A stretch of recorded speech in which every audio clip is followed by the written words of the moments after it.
fellow Xai'nyy of planet Earth, this is Xai'nyy. Today in this episode we're going to be going over the Xai'nyy physiological cues, the cues that you give off that let other people read you as a Xai'nyy. These are cues that you can look at in yourself. You can look in your mirror, you can look at video footage of yourself and see the cues and be like, oh my gosh, yeah, I see them, I'm a Xai'nyy. That's right, you know, the cues are there and it's really, really cool. First, I'm going to go over some theory basics to get that out of the way. One is that your powers, the powers of any human when they're doing what they do, give off signals. The way you gesture, the way you move your head, the way you move your mouth, the way you move your eyes, how far the expression comes up your face, all those things, the natural aspects of them, the way they change aspect and tone, all have to do with what's going on in here. And these powers don't just give off signals, they give off signals based on the particular way they are being used. And more importantly, how they're oriented in the psyche, where they're ranked in the psyche. We talked about that earlier, about the powers in previous filmings, how the Xai for a Xai'nyy is unique. Because of all the mojos that are out there, only the Xai'nyy mojo has it as its first ranked power and also infused with the power of Ni. So that makes the signals that a Xai'nyy gives off unique. For you as a Xai'nyy, you have 4 conscious powers, but they're in a unique hierarchy. So as you use them, they'll give off signals that no other mojo would give off. Other mojos may have Xai, may have Ni, may have other powers that you have, but not in the hierarchy that you have them in as a Xai'nyy. They don't give momentum and modulation like they do for you. So that's something that we'll want to pay attention to now, are the energy levels that these powers ranked in the way they are give off, and the general cues that come off of that use of that particular power. We'll start with a concept that is both a cue and a concept, and that is momentum and modulation. We talked about that before. Momentum gives you energy, so as a Xai'nyy, your top 2 powers of Xai and Ni are your momentum powers, and Vi and Z are your modulation powers. But momentum and modulation are also a cue because as you use them, there's a change in energy, confidence, and comfortability that can be read. And because of that change, those who are trained in mojo reading can read on you if you're using momentum powers that increase in energy, increase in confidence, increase in your comfortability. So momentum is both a phenomena that's happening in your psyche, but also a cue that can be read by others and even yourself, and the same thing with modulation. There are 2 other terms that relate to mojo reading, and specifically here, and those are natural state and altered state. One thing you'll be hearing as we go through these cues is that the powers related to momentum, you may hear them referred to as natural state. Because some cues are cues that any mojo can do, it's not a question of being able to do it or not. There are cues in which that is the case. Only a certain person or a person with a certain power can do those cues or can give off those certain cues. But other cues can be done by various mojos, but it will look different depending on the mojo's configuration. For a Xai'nyy, use of Xai and Ni is going to give momentum and be natural state. And the use of Vi and Z is going to be modulation and altered state. So momentum, natural state, modulation, altered state. Now let's get into the cues themselves. First, you have the power of Xai, and there are several cues that go along with that. One is that you have unaware emotive expressioning. And you'll be seeing that when you go with your eyes and disengage from the environment and go to the right, head tilt to the right, shoulder shrug to the right, swaying to the right. You'll have a poignant expression coming upon your face, poignant with the range from earnest to mournful. That signals that you're actually using your Xai. And people who are trained to read can see it in you, and you'll be able to do it yourself once you're able to read. Your Xai is unique in that it is first ranked for you and it's infused with Ni. So not only is using your Xai showing that, hey, I'm using Xai, when you do it, it will also show what particular form you have, which is Xai'nyy Xai.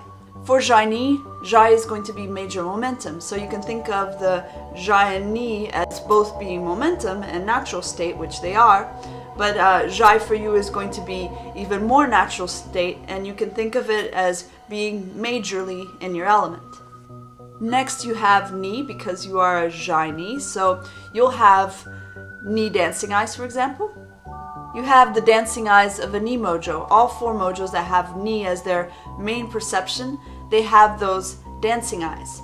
But you have a unique kind of dancing eyes as a Xai'nyy, because the Xai'nyy for you is your tandem power, and it's combined with your source power of Xai'nyy.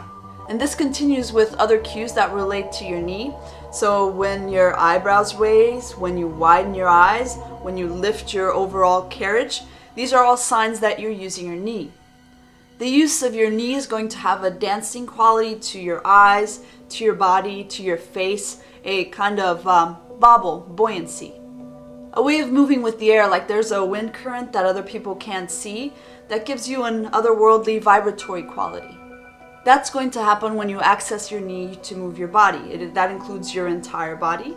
Your shoulders will have this bobble that will also go into your overall carriage, go into your hips and your stance, the way you walk will all have this bobble coming from your Xai'nyy. For Xai'nyy, your Xai'nyy is minor momentum, which means that you'll be minorly in your element.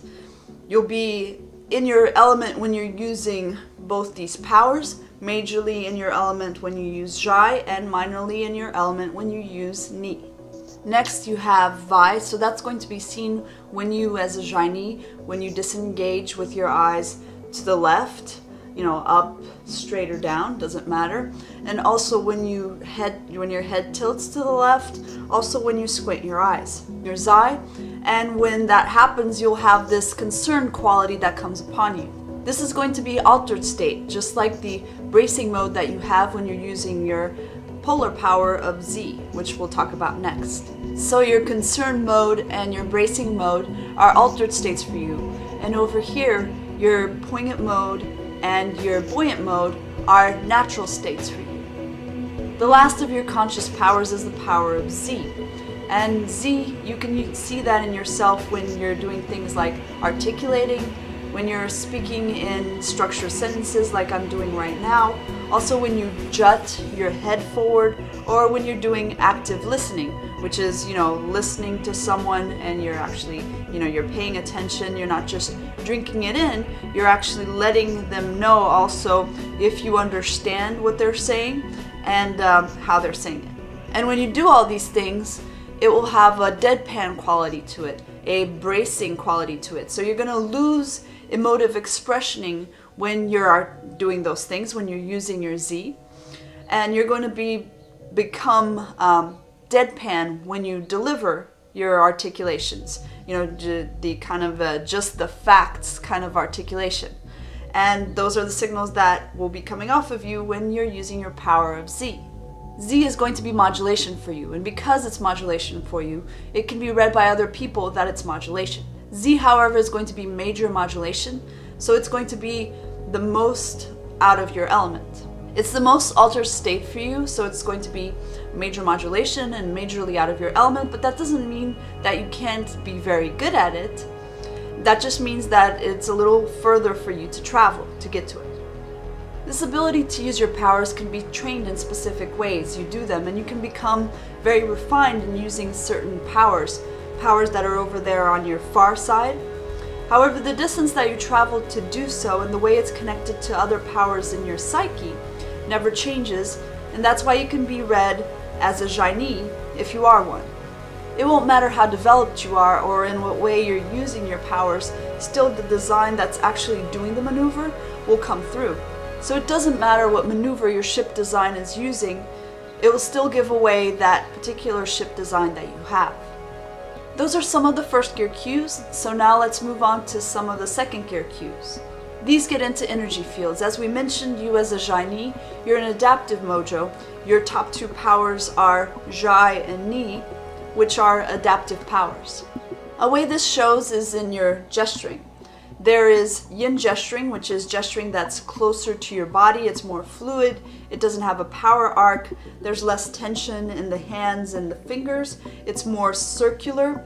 The palms and the fingers point inward. They don't like to go out into the common space and so on. And that kind of gesturing is more natural for you as a Xai'nyy, because gesturing tends to go in unison with the use of the adaptive powers.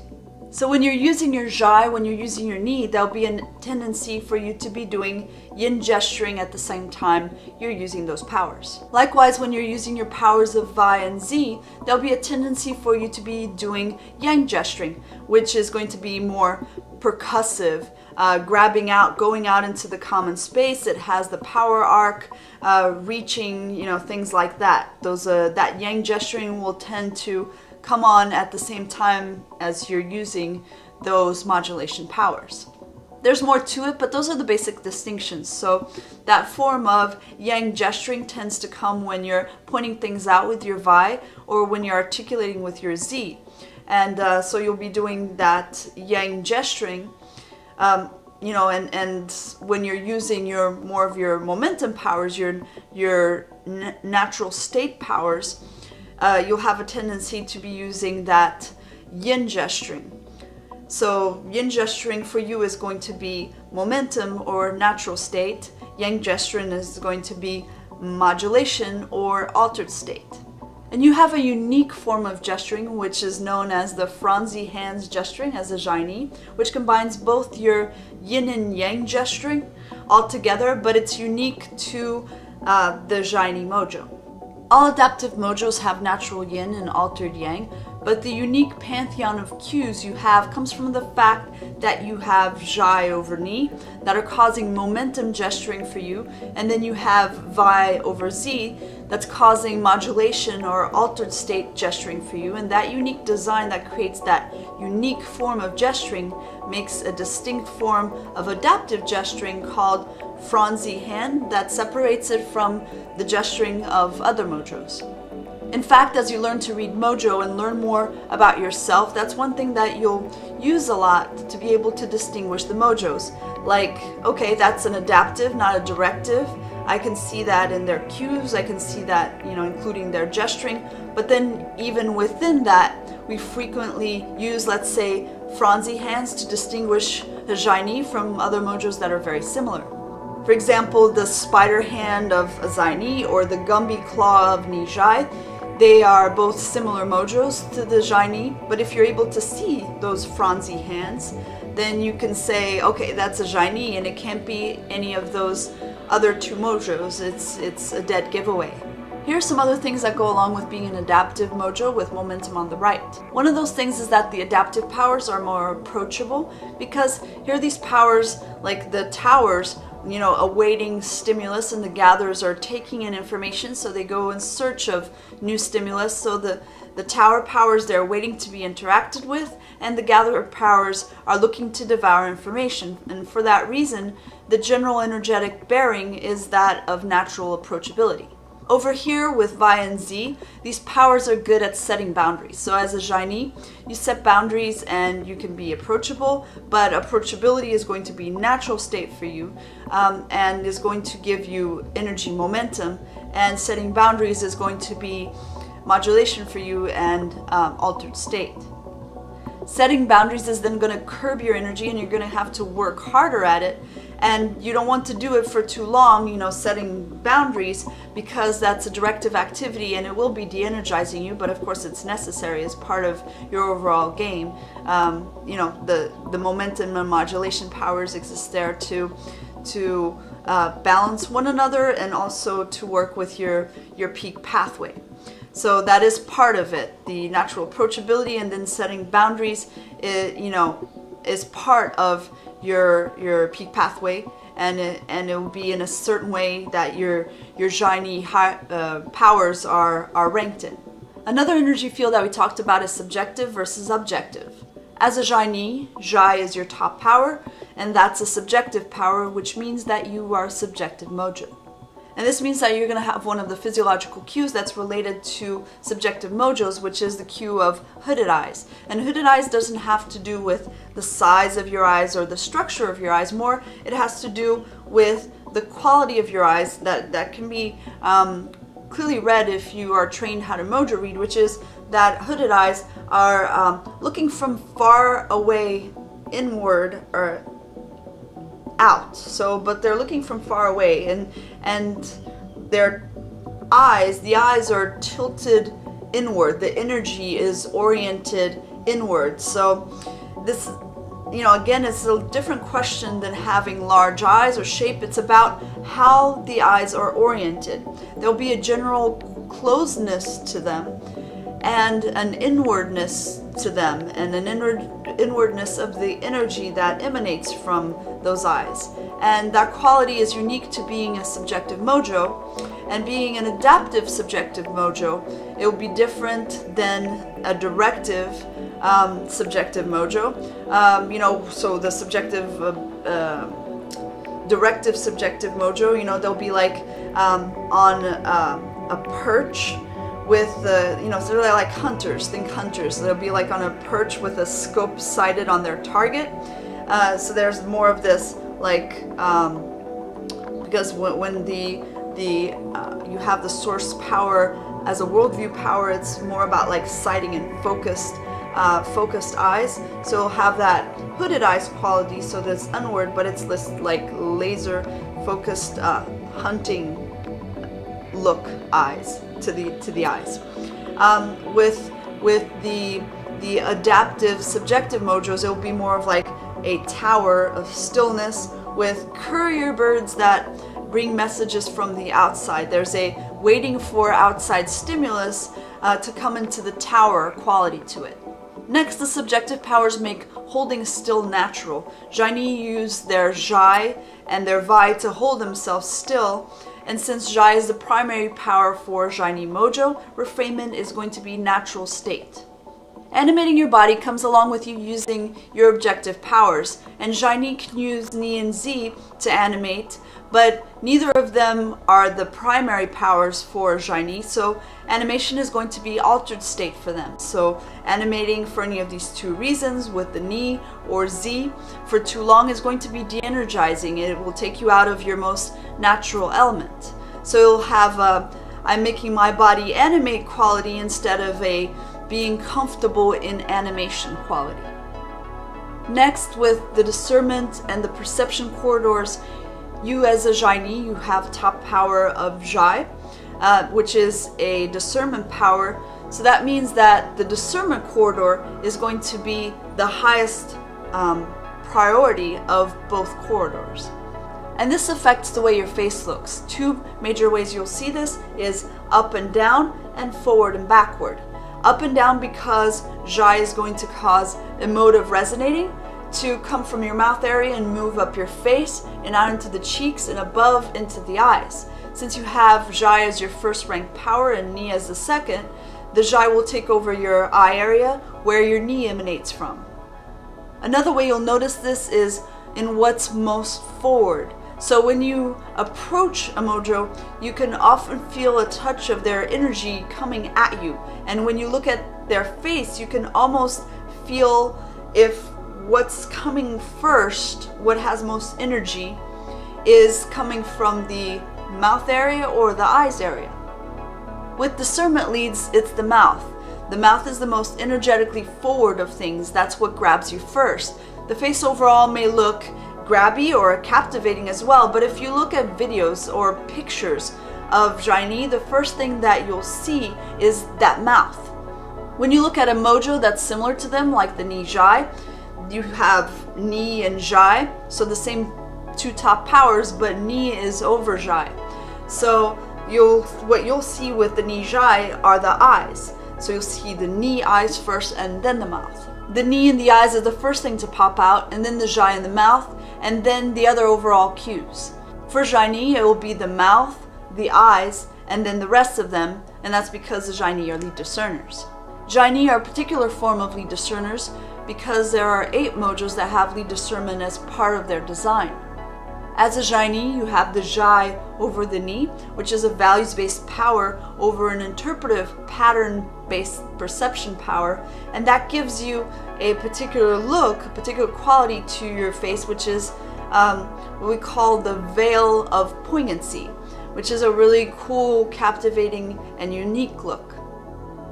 Within this corridor, the discernment corridor, you have two channels, the values-based and the logic-based channels. In your values-based channel, you're going to have your Xai'nyy, which is your values-based discernment, but then in the logic-based channel, you're going to have Z as your logic-based discernment, so you have both kinds of discernment. The values-based discernment has to do with the warming of your face, the increasing of emotive expressioning. So the more that you use your Xai'nyy, the more you're going to smile, frown, generally show any kind of emotion, surprise, delight. It could be anything, but it will increase with the use of your Xai'nyy. When you use Z, your emotive expressioning will lessen, your articulation will increase, but your emotiveness will go down.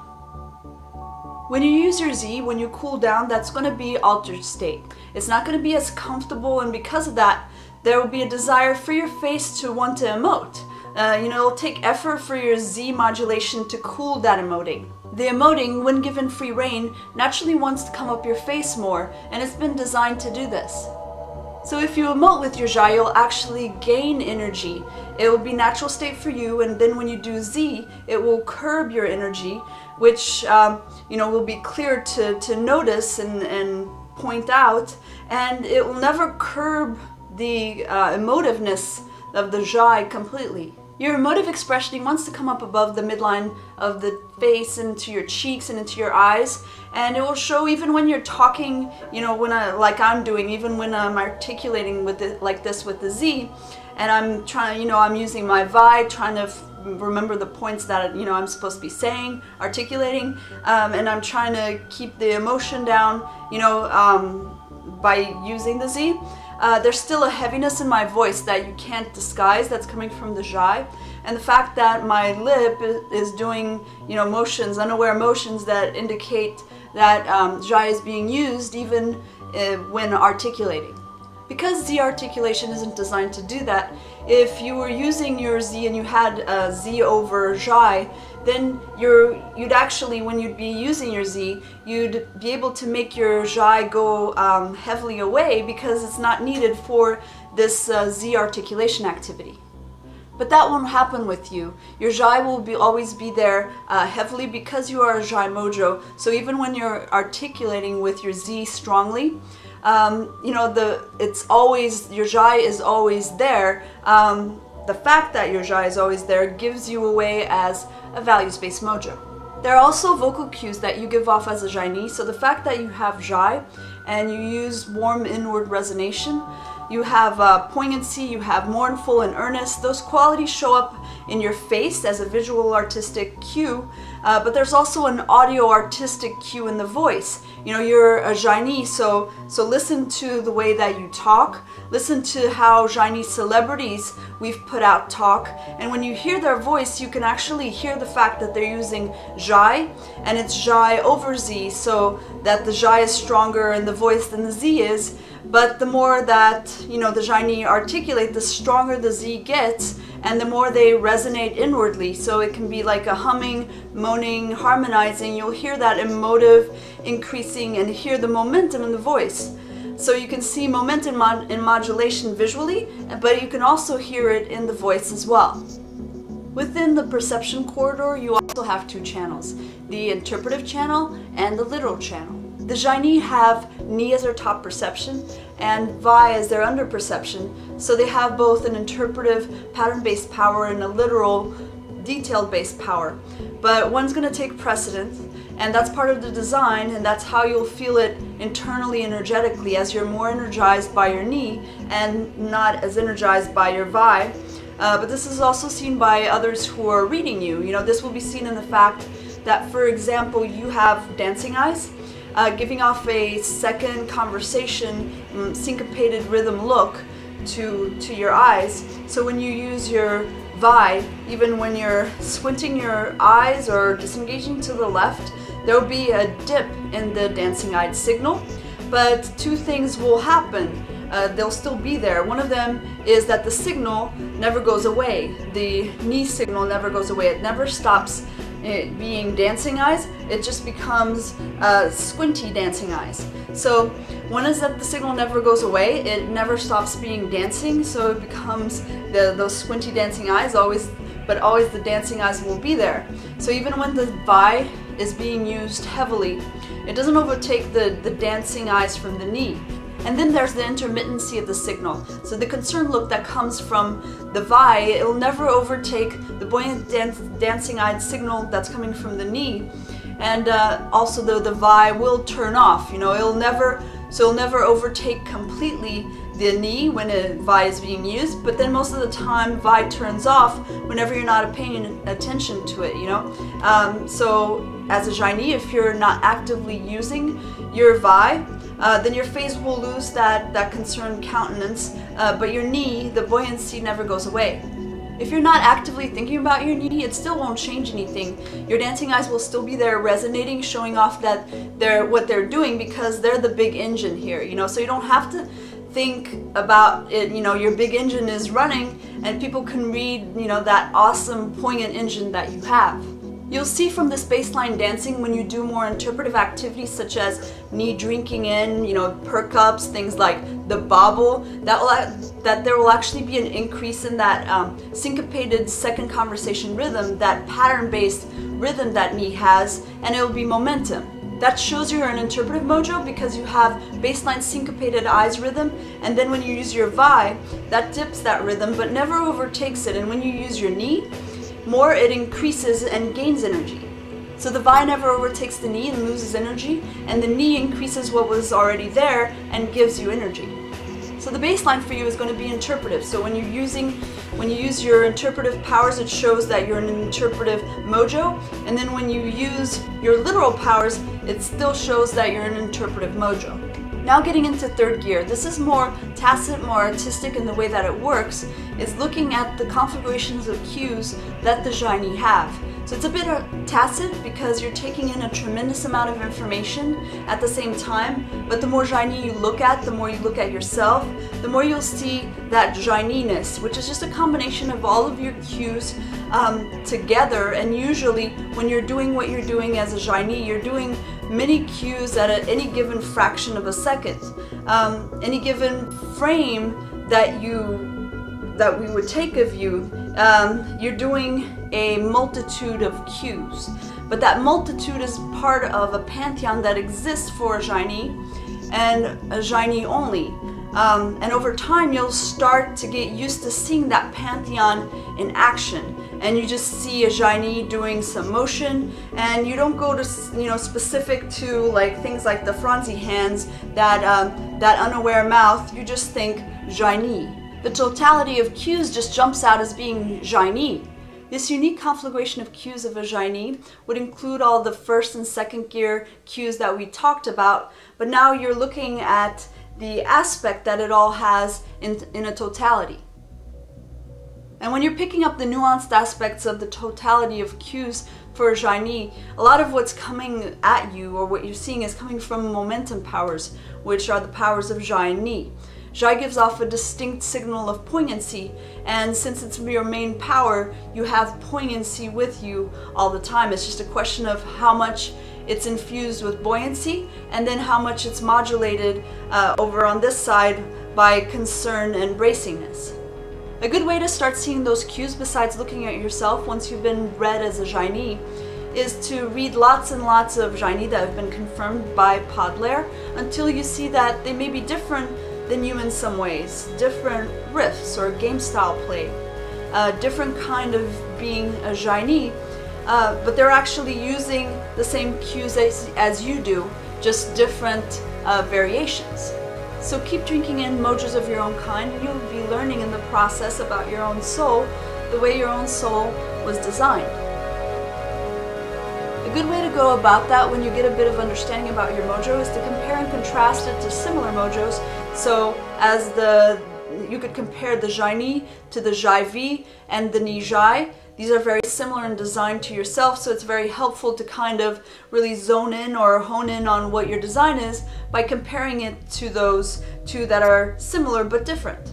So as you see cues similar to yours but not quite the same, then you're really starting to get those nuances of what being a Xai'nyy is. That will really help you know that's what I am, and that's a beautiful moment. For more beautiful moments, you can take the mojos that you're studying, you can start with yourself, and then start assembling them in a collage book, which is something that's really rewarding for Xai'nyy mojos, is that collaging, cross-contextualizing. So doing a collage book, a book full of pictures of yourself and others of your same mojo, of Xai'nyy mojo, that will be that's a really impactful way of people that have Xai'nyy, that are Xai'nyy mojos, to learn. And you can just see, like, wow, look at my mojo and all of these different cool careers, doing all these different things, and you see the vast range in yourself, and you can fall in love with yourself all over again, in such a deep level. If you had a book that was full of pictures of seahorses or something like that, you'd start to love them as you learned all this artistic appreciation about how cool this animal is. You likewise are a magnificent magical creature, and you're part of this species, the Xai'nyy, that has these other magical creatures in there. And the more you study about these cool Xai'nyy righteous interveners, you're actually going to see that the tribe was built to have these healers, and without them we'd be in a toxic state. And so you're super important. And when you're able to see that, when you're able to see Xai'nyy in general, and know that, you really see, internalize that, how super important they are to the rest of the collective, of the tribe, of the human species, then you can see, wow, myself as an individual Xai'nyy, I'm part of this epic, important part of a tribe. And you are. Know yourself, grow yourself, save the world.